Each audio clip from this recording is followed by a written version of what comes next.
அடுத்தடுத்து சிக்கலில் சிக்கும் கிளாம்பாக்கம் பேருந்து நிலையம். குடிக்கிறதுக்கு தண்ணி இருக்கு, ஆனா டம்ளர் இல்லை. கிளாம்பாக்கத்தின் சோக கதை.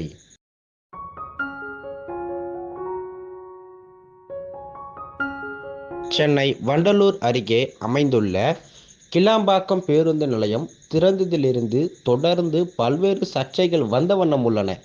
மிகவும் அவசரமாய் குறைந்தபட்ச தேவையை கூட நிறைவேற்றப்படாமல் இந்த பேருந்து நிலையம் திறந்ததால் பயணிகள் அவதியடைந்து வருகின்றனர். அதன் ஒரு பகுதியாக தற்போது குடிநீர் குடிப்பதற்கு கூட பயணிகள் கடும் சிரமத்திற்கு உள்ளாகி வருகின்றனர்.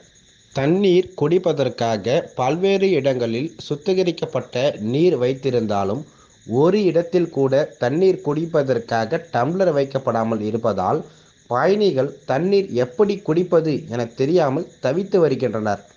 குறிப்பாக தண்ணீர் கூட குடிப்பதற்கு என்ன செய்வது என தெரியாமல் பொதுமக்கள் அவதியடைந்து வருகின்றனர். இது குறித்து நடவடிக்கை எடுக்க வேண்டும் என பொதுமக்கள் சார்பில் கோரிக்கை எழுந்துள்ளது.